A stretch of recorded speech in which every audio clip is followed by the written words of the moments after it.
Top 10 Wildest F1 Weather Disasters. When the skies turn on F1, nothing is guaranteed. Not speed, not strategy, not even survival. I've always loved racing because it's pure numbers, pure engineering, pure bravery, until nature decides to play referee. Today we're spending 8 minutes diving into the top 10 wildest F1 weather disasters ever caught on camera. We're treating weather like the villain. A sentient storm that stalks drivers, hides its traps, laughs when a strategy collapses. I want you in the passenger seat, heart racing, windshield battered. The rain at Fuji in 1976 didn't arrive as a weather report. It arrived like a verdict. I picture Niki Lauda and James Hunt pushing toward a championship shaped by engines and error. But the sky had another ledger to balance. As sheets of water masked breaking points, visibility collapsed and spray turned rears into ghosts. Every corner became a moral test of whether to risk glory or life. Hunt's aggression and Lauda's caution were amplified by the storm like a courtroom drama amplified on a megaphone. The track was treacherous, grip fell away in patches, and the white lines vanished beneath a sheen of menace. Teams radioed in, mechanics scuffed their shoes in puddles, and the rain seemed to whisper that this race would not be decided by talent alone. Then Lauda made the decision that would define the moral arc of the season. He stopped. Retreating to prioritize safety made him a controversial figure, and the storm took on character, an arbiter of conscience. Hunt continued, fighting through spray and blurred vision, feeling that the weather had handed him a late, dangerous gift. I narrate Fuji as if the rain were watching, measuring who would gamble and who would yield. That gulf between courage and caution, forced by the villainous sky, is the heart of this moment. This is not just a race, it's a test of values, and the rain wrote the final lines. Spa is famous for microclimates, but in 1998 the weather became an invisible trap springing shut on unsuspecting drivers. One moment the sun smiled, the next a sheet of water screamed across the track, turning high-speed corners into sliding death. I imagine the clouds as a predator, choosing targets, ambush points, while teams scrambled to assess a shifting battlefield. Rains at Spa don't drizzle. They arrive like curtains being ripped down, the runoff at Eau Rouge, high-speed compression, a perilous gauntlet. Drivers found themselves fighting not only competitors, but the sudden loss of grip that punished the smallest error. Cars that were competent in dry telegraphed their doom in the wet. The invisible nature of the storm made every decision a blind gamble. Crashes cascaded as if set off by dominoes. Pit walls lit up with frantic strategy calls. With visibility shredded, the race devolved into survival theater. You weren't racing for position so much as staying upright and making it to the next lap. The rain was sly, not overtly violent but cunning, exposing weakness and daylighting human fallibility in brutal slow motion. I tell this story to highlight how Spa's weather can turn a race into chaos in seconds. An antagonist that rewrote outcomes with heroism and disaster. It's a reminder, in F1, the track isn't always your enemy. Sometimes, the sky is. Interlagos in 2008 was theater with thunderheads for curtains, and the championship hung like a scale in the storm's hands. I can feel the tension. Drivers aware that a single splash, spin, would rechart destinies worldwide. The rain acted less like an obstacle and more like fate itself, entering the frame as the final impartial judge. Late race downpours shredded tire performance and turned strategic certainty into mad improvisation. Brawn, Ferrari, McLaren, Renault. Every team felt the rain's indiscriminate bite.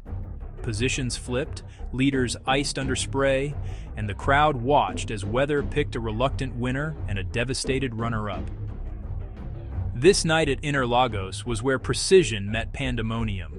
The wet track turned clean racing lines into personal lotteries. I narrate the final laps like a clock winding toward an unknown toll. Each lap the rain dial moved, and a new result was revealed. Drivers had to reconcile engineering with instinct as the villainous weather reasserted its monopoly on outcome. When the checkered came out, the tally sheet read rain as the deciding margin. That night, the sky didn't just challenge talent, it issued a ruling that redefined a championship. It's one of those moments where you look at a replay and realize the storm was always the main character. Chapter 4. Montreal 2011 felt like an endurance test, where rain repeatedly hit the reset button, interrupting the rhythm, forcing teams to adapt to a weather that refused to play fair.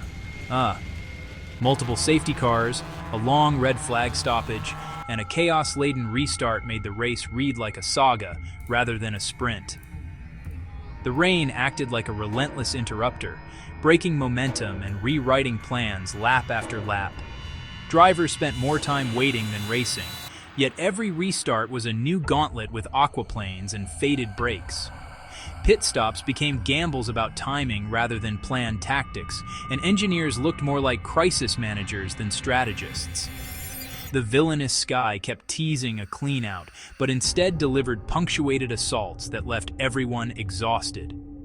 When racing resumed, it did so under suppressed anger. The surface flashed between wet and drying like a strobe of uncertainty. Concentration frayed, nerves fluttered, mistakes accumulated like tally marks. Rain imposed a rhythm of chaos to outlast. Winners emerged not only from speed, but from surviving interruptions and staying calm when the storm kept hitting pause. Chapter 5. Sepang wears its tropical climate like a verdict. In 2009, the rain came down like a monsoon assigned to drown ambition. Aquaplaning wasn't an occasional hazard. It became the theme, turning tires into flotation devices. Laps into water ballet gone wrong. A battlefield. Cars were ships, the tarmac an ocean that objected. Standing water at high speed created terrifying moments. Cars would lift and float, losing contact with the world and control. Drivers felt the betrayal of gravity when a tire met a wave of water. Entire racing lines collapsed in a blink. The sky acted like a puppeteer on rubber and suspension, making seasoned pilots look like novices. Mechanics watched helplessly as lap times vanished, spin-outs mounted, rare Phoenix-like recoveries were celebrated. The storm made million-dollar machines seem fragile. That's the heart of it. Weather forced humility on speed. Every lap became a lesson in aquatic survival. I narrate the Malaysian deluge with awe at how water can cancel machinery and skill. Environment isn't background. It's an active adversary, capable of reducing legends to scrambled results. Sepang's monsoon proved no budget or talent guarantees safety from nature's tantrum. Chapter 6. At Jerez in 1997, the rain arrived like an uninvited conspirator, turning final laps into a crucible of chaos that decided a championship. Sudden wet patches, cooling tires created conditions that punished the smallest errors. The track seemed to conspire with fate to reshuffle outcomes. I frame the weather as a stealthy accomplice, offering one final twist to an already tense contest. As droplets descended, wheel spin, lockups, a clutch of incidents in the final moments altered fortunes irreversibly. The rain wasn't dramatic in a thunderous way. It was deceptive, striking where least expected. Teams scrambled to change tactics but were often a step too late. The storm's timing made adaptability the only real advantage.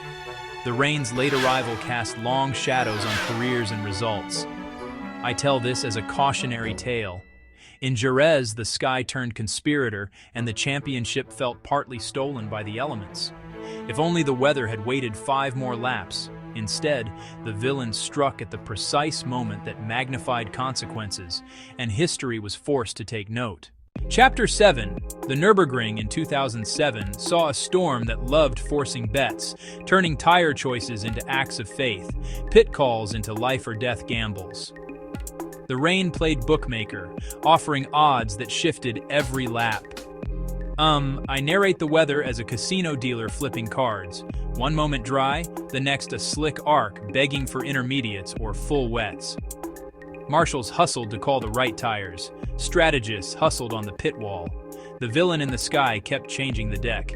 The result was a roulette of stops, a mosaic of risk where split-second choices decided podiums. Drivers forced into improvisation mode, wrestling cars on tires that were sometimes perfect, sometimes catastrophic. The storm revealed who could adapt without panicking, who could trust feel over telemetry. The storm didn't smash cars as often as it crushed plans, and that makes it uniquely dangerous. Chapter 8. Yeongam's torrential rain in 2010. Isolation enforced by the sky.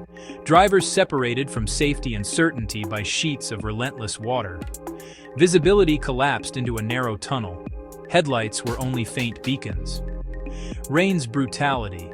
Every approach to corners became a negotiation with an uncooperative road. Storm walling drivers off. Islands of intense pressure where mistakes could be fatal. Marshals' work more hazardous. Team decisions made with partial information, as if through a keyhole. Rain-severed feedback loops left people reacting more than planning. Compromised visibility made overtaking a matter of trust. Tires, brakes, your fellow driver. Raw racing where instinct overruled cold data. Technological certainty was absent.